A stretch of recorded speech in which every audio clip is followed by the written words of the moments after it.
'cause I need to breathe just for one day. And I need to breathe, and I've got to get away. I can't deal with this, 'cause it makes me miss my soul.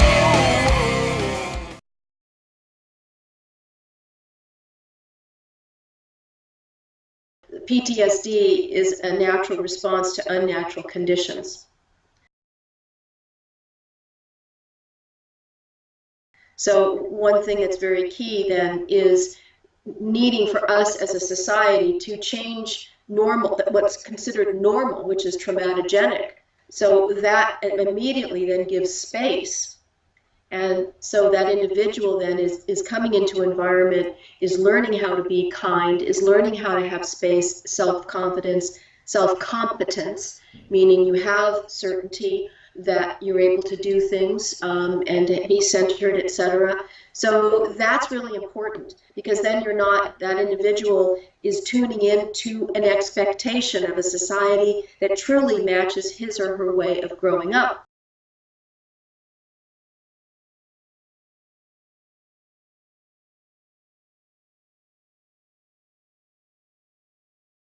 One little thing that happens, it's like instant explosion because I don't agree with it. I'm like really high on morals, ethics, and values and integrity. And if I see anything that being manipulated or they know that they're doing wrong, I'm instantly drill instructor style up in their face, or not in their face technically, but I'm getting mean and angry and aggressive with them. Yes, family can't stay close to me. I, of course, are always going to be there. I love my family to death. They love me to death, but they can only handle me for a day or two straight without taking a break from me. So family kind of avoids having more of a couple of day vacation together or being around me for too long. I don't have any super close friends that are over every day or ever always hanging out with me. I got a wide variety of acquaintances, which I call normal friends, and there's close friends, best friends. But I don't have any close friends, best friends, because anger and aggression with morals, values, and integrity. And that's only so much I can do in relationships. Of course, you can see it doing a damper on relationships, because that's not exactly how you're supposed to act in a relationship. It's like a drill instructor 24/7, where if we get a little pissy argument or something, it's straight rage and aggression to win the argument or get them to go my way or something like that. And it's hard for me to hold a relationship as well with a girlfriend, yet alone friends and family, and find myself alone a lot, quite often. Most of my symptoms in the past, my biggest problem was hypervigilance and survivor guilt.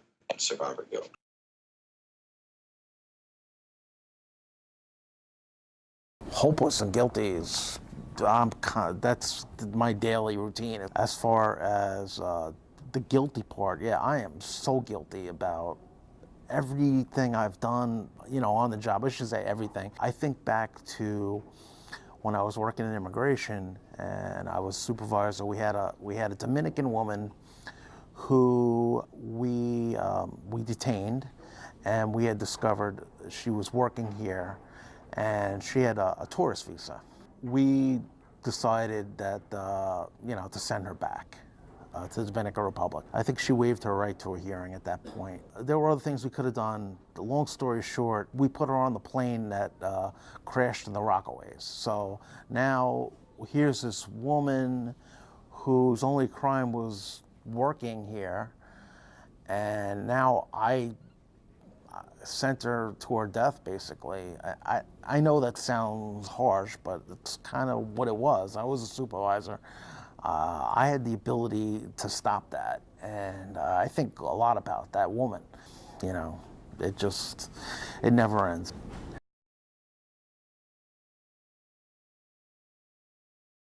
Those negative thoughts are like infectious, because it will start one place And then it will take you to places where you start imagining the worst case scenario of everything. I mean, it could be everything. Yeah. I'm going to lose my job, I'm going to get sick, I'm not going to have a home, I'm going to end up on the street. Like, you can go to places that, what are you doing? Like, why are we using our time this way? It takes, I think, real strength. And this is what I told the soldiers in my class who would come in kind of embarrassed, like they're weak.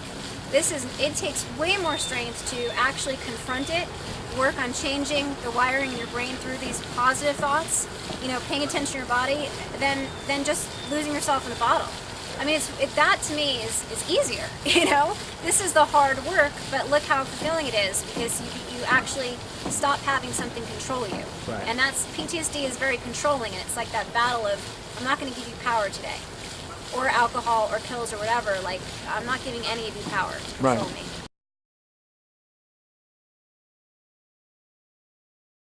First of all, it's kind of like any problem. First, you have to recognize that there is a problem. And once you recognize it, you have to accept it. And I will promise you that neither of those steps are easy.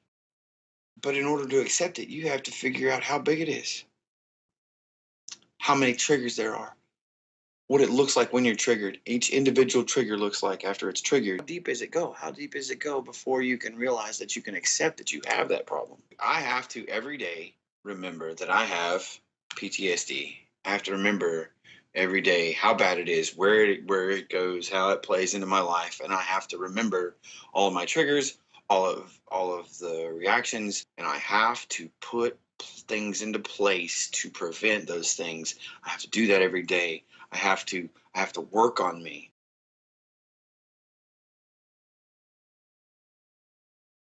Have to get rid of the anger and the guilt. And I realized that I was becoming the man who did this to me. And if you don't get rid of your anger, you will become, in some way, shape, or form, the thing that did that to you. And we transmit our cancer to the people around us, especially the ones we love, because those are the people we have most contact with. Our kids, who may grow up with anger, and then they transmit it to their family, that anger. And you got to stop the chain. You got to break the cycle. But how? How the heck do you do this? And I realized at one point that I had to forgive him. That was the last thing I wanted to do. I didn't want to forgive him. I liked hating him. And the way I learned how to forgive him was to learn what he was. So I met these people who taught me who he was, what he was. And see, I knew maybe he was abusing alcohol, maybe he was abusing drugs, but I definitely knew that he was so angry beyond his own means to control it that he had no other option than to go out and hurt other people. But if you could put an image in your head of who this guy is, who the people who hurt you are, and then maybe you can appreciate the pain that they're in, it makes it easier then to understand who they are and then to say, I get it. You were hurt. You were hurting people you could never forgive. That's what I need to do. And the day I forgave the guy, the olive-skinned man, because I don't have a name for him, that's what I call him. It was a day that changed my life. Changed my world.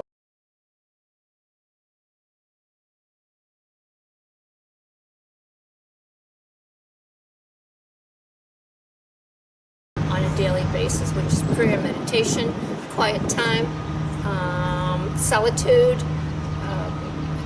not isolation, solitude. I had gotten to the point where I was sleeping 2 hours, and then I'd wake up, and I had anxiety coming out of my chest and my head, so it sounded like a bulldozer coming through the bedroom wall. Huge fears that they were coming in, whoever they were. You know, they were coming in the door, and that was it. So I slept for 2 hours, and I would be awake for an hour, and I'd sleep for 2 hours, and I'd be awake for 2 hours, and when I got to this, and this went on for a few years, and when I got to the psychologist's office, he said that's what they use for torture. Prisoners up. every 2 hours and walk him around the camp and let him go back to sleep and wake him up. I said, well, yeah, that's kind of like what it's like in my home.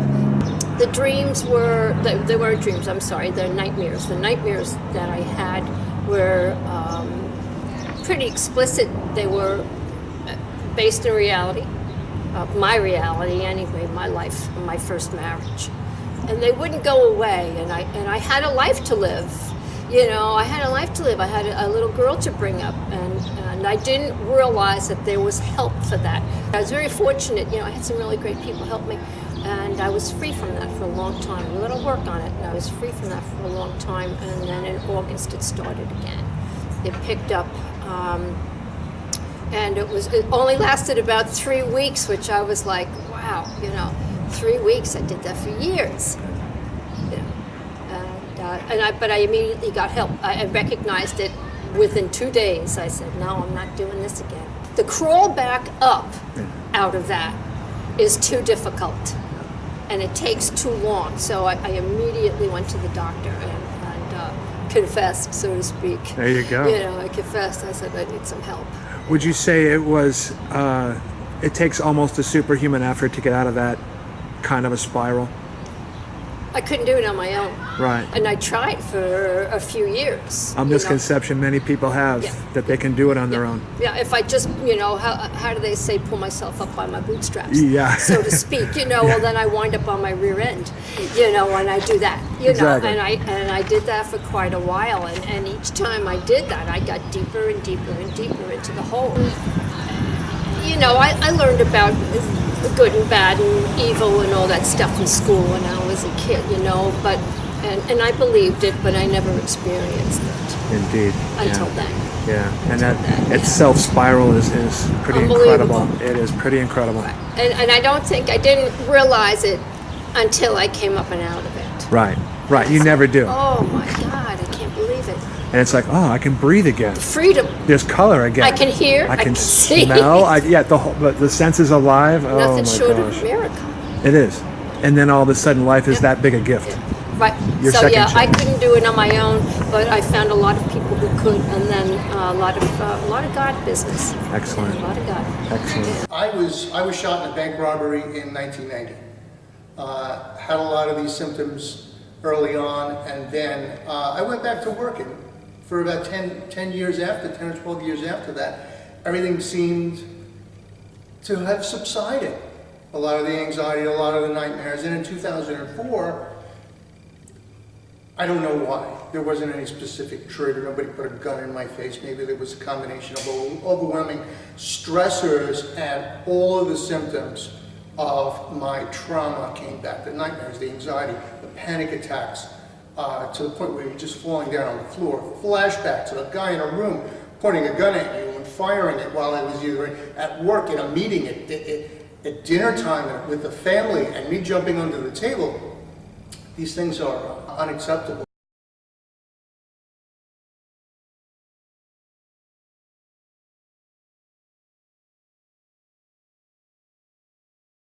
But for the most part, he was okay, because he was so strong. Do you believe that because he was so strong, he felt he can handle it on his own? Oh yeah. Yeah. Oh yeah. And so in his brain, you know, in his mind at that point, he was feeling attacked. Why? You know, like that. My thing is, why couldn't you have come to me and told me? He was emotionally numb, but you couldn't tell. It was like he kept going, like trying to put a front on. Which, for me, somebody who I've connected to him, like you could tell the difference. Talking to him on the phone, like it was like a monotone. Just kind of, he started to get into this weird state. I honestly think that his symptoms were so suppressed that he, like I said, he was strong. But I think he suffered it really, really silently. Wow. So I could not tell you exactly if he started, just like if he was just human, but I could tell it. Definitely that weekend when it all came out, when he couldn't suppress it anymore. He was fighting all these battles in his mind, and he was winning. Yeah. he was overwhelmed. Yeah. The most people that it affected were his parents and me, and his close friends. Right. Nobody could truly understand. He was reaching out, but they really didn't understand. However, he really that weekend, it was hell. You know, for people that are close to him, it was hell. Because if I would have been aware, if I would have had some kind of training, just as a military wife, I mean, we need training. Right. If I would have done that, maybe I would have approached it a different way. We would have found different help.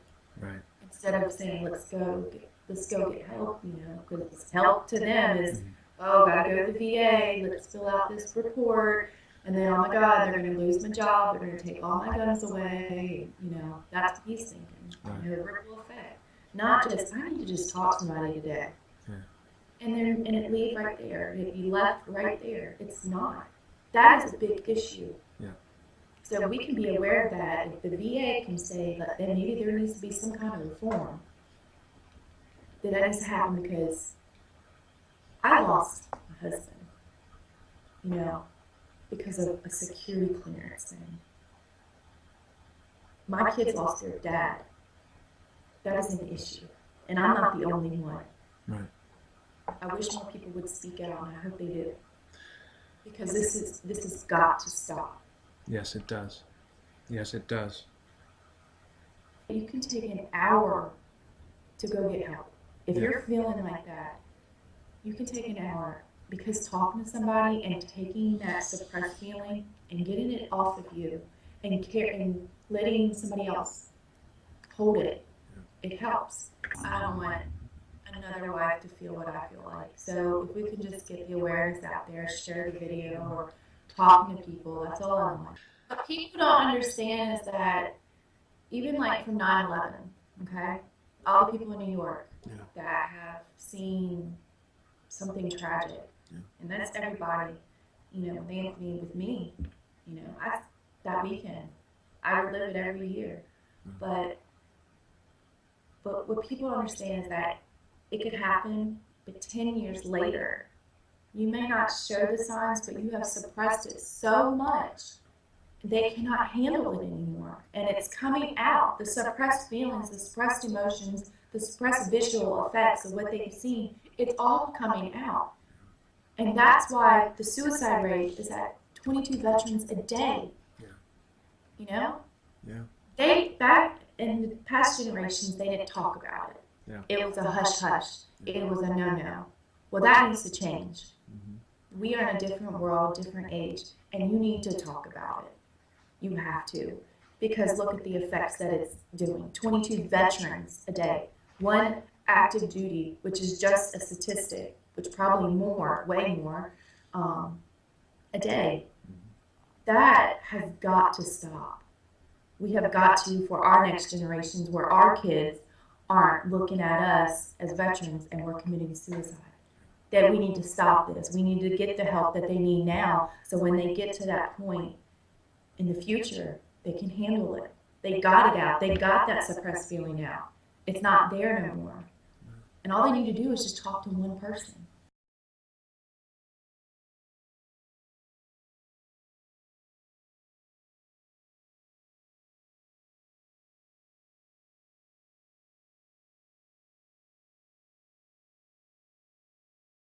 The night Johnny died, I was seeing the Long Island medium in Miami.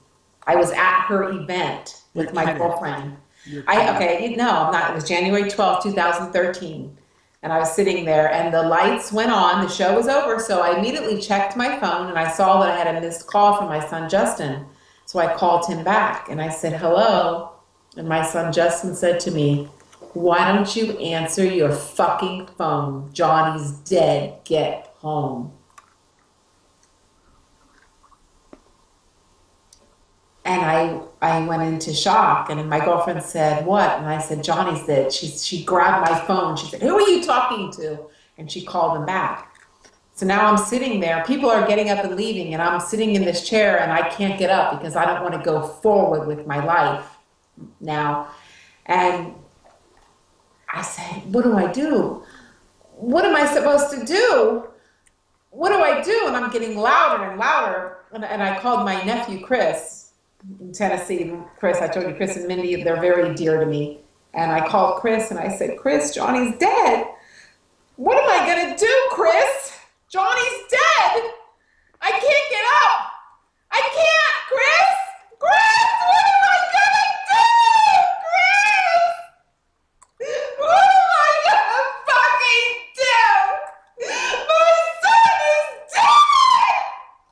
Why?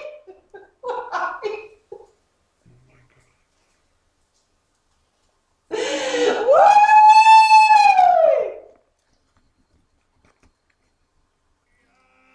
Can't deal with this 'cause it makes me miss my soul. And maybe if I confess, I can lay it to rest, let it all go.